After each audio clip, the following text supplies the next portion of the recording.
Hai semua, assalamualaikum warahmatullahi wabarakatuh. Kembali lagi bersama channel Mbak War. Gimana kabarnya teman-teman semua? Semoga dalam keadaan sehat, dan yang lagi sakit semoga cepat diberi kesembuhan ya, amin. Ini aku mau share kegiatan aku kali ini. Aku mau masak-masak. Kali ini aku mau masak balado jengkol sama sop tulang leher. Terus untuk tulang lehernya itu yang aku beli di toko daging Nusantara. Kemarin aku simpen di freezer, terus karena mau aku masak jadi tadi malam aku turunin dari freezer dan aku taruh di kulkas bagian bawah. Karena dari semalam tulang lehernya udah aku taruh di kulkas bagian bawah, jadi untuk daging yang menempel di tulang itu udah lumayan empuk. Terus ini mau aku cuci dulu. Untuk tulang lehernya ini aku pakai 1 kilo ya. Kalau di toko daging Nusantara untuk pertulangan itu dijualnya ada yang setengah kilo, ada juga yang 1 kilo, tapi harganya juga beda ya. Kalau setengah kilo itu harganya lebih mahal, kayaknya selisih 1000, jadi aku belinya yang 1 kiloan aja. Kebetulan suami juga suka banget kalau dimasakin sop tulang leher.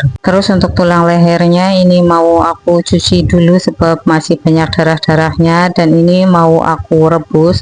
Kalau masak tulang leher kayak gini ngerebusnya itu lumayan lama. Biasanya aku ngerebusnya itu 1 jam sampai 1,5 jam tergantung tulangnya ya. Ada juga yang kadang lama empuknya. Terus kalau yang punya presto itu bisa dipakai ya, itu bisa untuk menghemat waktu dan menghemat gas juga. Tapi karena aku nggak punya, jadi aku pakai wokpen aja buat ngerebus. Karena ngerebusnya itu lumayan lama, sekitar 1,5 jam, jadi aku kasih airnya itu lumayan banyak dan aku tutup biar cepat empuknya. Sembari menunggu untuk daging yang ada di tulangnya itu empuk, aku juga mau masak balado jengkol. Untuk jengkolnya itu udah aku rebus dan udah aku geprek, dan untuk bumbunya itu aku pakai bumbu dasar putih. Untuk bumbu dasar putih kan ada bawang merah, bawang putih, dan kemiri. Jadi untuk bumbu lainnya itu aku tinggal ngalusin, ada cabai merah keriting, cabai rawit hijau, sama tomat.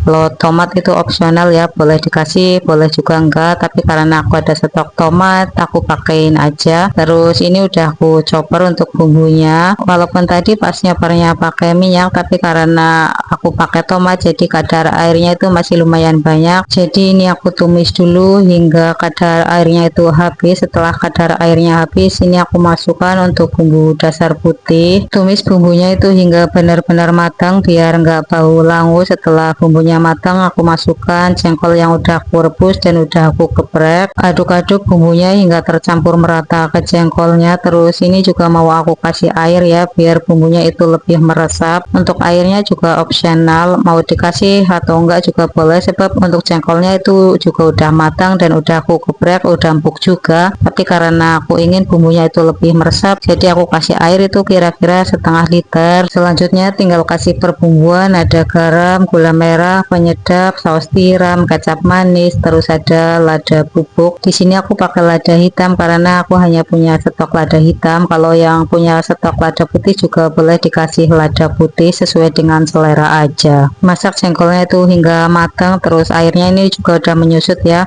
Untuk jengkolnya itu bumbunya benar-benar medok, dan ini udah aku cobain. Untuk rasanya menurutku udah pas, ada asin, gurih, manis, dan pedes. Selanjutnya untuk balado jengkolnya ini mau aku taruh ke mangkok, karena yang suka jengkol itu hanya aku, jadi ntar sebagian mau aku simpan di kulkas buat stok. Terus aku sengaja masak jengkolnya itu lumayan banyak karena proses masak jengkol kan lumayan ribet, belum merebus, geprek, nyoper bumbu, terus masaknya. Jadi sengaja aku masak lumayan banyak, itu menurutku lumayan banyak ya, karena hanya aku aja yang makan. Terus ntar aku simpan di kulkas atau di freezer, jadi kalau sewaktu-waktu mau makan jengkol tinggal diambil dari kulkas dan tinggal diangetin. Untuk masak balado jengkolnya udah kelar. Selanjutnya untuk tulangnya ini udah aku rebus sekitar 1 jaman, jadi itu aku buka dulu tutupnya karena mau aku kasih perbumbuan. Untuk bumbunya itu ada bumbu dasar putih, garam, penyedap, lada bubuk, terus ada juga pala bubuk. Kalau dikasih pala bubuk menurutku akan lebih wangi. Terus tadi aku juga masukkan irisan daun bawang, bawang bombay, irisan cabai rawit. Terus ini aku kasih daun seledri. Untuk daun seledrinya itu sengaja nggak aku iris-iris ya, aku utuhin aja kayak gitu. Terus itu aku tutup lagi, masak kira-kira setengah jam sampai bumbunya itu benar-benar meresap ke tulangnya. Terus kalau masak sop daging ada juga yang dikasih kayu manis, kapulaga, sama jintan kalau nggak salah ya.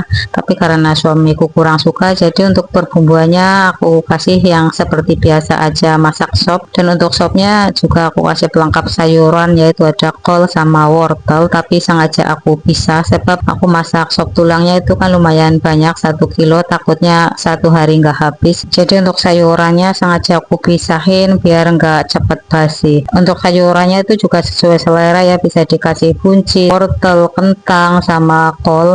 Tapi karena aku hanya punya stok wortel sama kol, jadi aku kasih itu aja udah enak, yang penting ada sayurnya. Ini untuk sayur kol dan wortelnya juga udah matang. Terus untuk sopnya ini udah 1,5 jam, terus udah aku cicipin, untuk dagingnya udah empuk, rasanya juga udah pas. Terus tadi kan aku kasih irisan cabai rawit ya, jadi rasanya itu menurutku jadi lebih mantul. Tapi kalau yang punya anak kecil, untuk cabai rawit bisa di skip. Alhamdulillah untuk menu hari ini itu ada balado jengkol sama sop tulang leher. Habis ini kita makan, tapi seperti biasa pas makan nggak aku videoin. Dan untuk menu kali ini itu Masya Allah nikmatnya, apalagi balado jengkolnya itu aku nambah nyampe beberapa kali. Tapi karena suami kurang suka sama jengkol, dia makanya pakai sop tulang aja. Nah ini sore harinya aku habis belanja dari toko cemilan. Yang aku beliin itu ada keripik sukun. Untuk keripik sukun satu plastiknya itu 9.000. Aku juga beli keripik talas itu satu plastik harganya 8.000. Untuk keripik singkong satu plastik 11.000. Dan ini aku juga beli keripik tempe satu plastiknya harganya 13.000. Terus aku juga beli emping jagung. Untuk emping jagung satu plastik itu 14.000. Ini ya belanjaan aku di toko snack itu habisnya 55.000. Selanjutnya untuk cemilannya ini mau aku taruh ke storage box dulu, sebab di toples juga masih ada cemilan yang belum habis. Ntar kalau yang di toples sudah habis baru di refill. Terus untuk harga cemilan sekarang juga naik, yang biasanya keripik tempe itu 13.000 jadi 14.000. Terus untuk emping jagung biasanya juga 13.000 ya, sekarang naik jadi 14.000. Pokoknya semenjak harga plastik naik, jadi makanan yang menggunakan bungkus plastik itu harganya juga ikut naik. Ini udah kelar naruh ke storage box, terus aku taruh ke tempatnya. Dan ini keesokan paginya aku mau sholat Idul Adha. Aku nggak pulang kampung ya, aku sholat Idul Adhanya itu di Cikarang. Tapi maaf untuk videonya ini baru aku upload sekarang ya, padahal udah hampir 1 minggu berlalu Idul Adhanya. Karena untuk videonya ini aku simpen di HP satunya, jadi baru keinget ternyata aku punya video pas hari raya Idul Adha, jadi tetap aku upload walaupun telat. Untuk sholat Idul Adhanya itu aku di masjid kampung, terus ini aku jalan bareng tetangga, kira-kira dari rumah sampai masjid itu sekitar 10 menit. Untuk sholat Idul Adhanya itu dimulai sekitar jam setengah 7-an, terus kelar sekitar jam setengah 8. Habis sholat id kita salam-salaman dulu. Terima kasih yang udah nonton videoku, semoga bermanfaat, dan jangan lupa subscribe, like, comment, and share. Tunggu video aku selanjutnya. Assalamualaikum warahmatullahi wabarakatuh. Bye bye.